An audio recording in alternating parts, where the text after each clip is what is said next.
ఫిరాయింపు ఎమ్మెల్యేల అనర్హత పిటిషన్పై సుప్రీంకోర్టు తీర్పును స్వాగతిస్తున్నామన్నారు ప్రభుత్వ విప్ ఆది శ్రీనివాస్.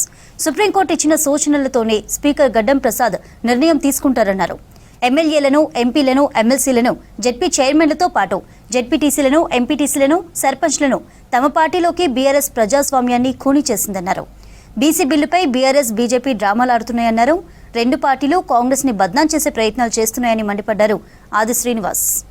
బీఆర్ఎస్ పార్టీ నాయకులు సుప్రీంకోర్టుకు వెళ్లి కొంతమంది శాసనసభ్యుల్ని అనర్హత వేటు వేపించాలని చెప్పని ఓ ప్రచారము అయిపోయింది.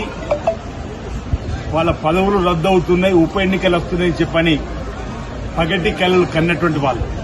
మొదటి చేతుల్లో మాకు న్యాయస్థానాలంటే గౌరవం ఉంది, న్యాయస్థానాలు గౌరవిస్తూ ముందుకు పోతామని ఇది సుప్రీంకోర్టు తీర్పు కూడా శాసనసభ్యులకు సంబంధించినటువంటి 3 మాసాల్లో స్పీకర్ గారు ఈ అంశాన్ని తేల్చండి అని చెప్పని తీర్పు వచ్చినట్టు. వాళ్ళేమో ఈ శాసనసభ్యత్వాలు రద్దు చేయమని మేము వెళ్లినా రద్దు అవుతుందని చెప్పని దుష్ప్రచారం చేశారు. సుప్రీంకోర్టు ఈరోజు ఏమి అభిప్రాయపడ్డది, ఇది స్పీకర్ గారి పరిధిలో ఉంటుంది, 3 మాసాల్లో తేల్చమని చెప్పండి. కానీ సుప్రీంకోర్టు ఇచ్చిన ఆదేశాలను మా సూచన, సలహా, సజెషన్ ఏదైతే ఉందో ఆ తీర్పు మా శాసనసభకు సంబంధించిన స్పీకర్ గడ్డం ప్రసాద్ కుమార్ గారు నిర్ణయం తీసుకుంటారని చెప్పండి భావన వ్యక్తం చేస్తుంది. ఇక్కడ నేను ఏం చెప్పదలుచుకున్నా అంటే, ఆ రోజు స్పీకర్ గారికి విశేష అధికారులు ఉన్నాయని చెప్పని మీరు ఏదైతే 60 మందిని తీసుకున్నప్పుడు నిర్ణయం ఏ విధంగా జరిగిందో ఇప్పుడు కూడా స్పీకర్ గారి విచక్షణ అధికారానికి, స్పీకర్ గారి నిర్ణయానికి వదిలేద్దామంటే ఈరోజు నానా రకాలుగా యాగి చేసినటువంటి బీఆర్ఎస్ పార్టీ ఏమంటారు ఉంటున్నారు. మళ్ళీ ఎక్కడికి వచ్చింది బాల్?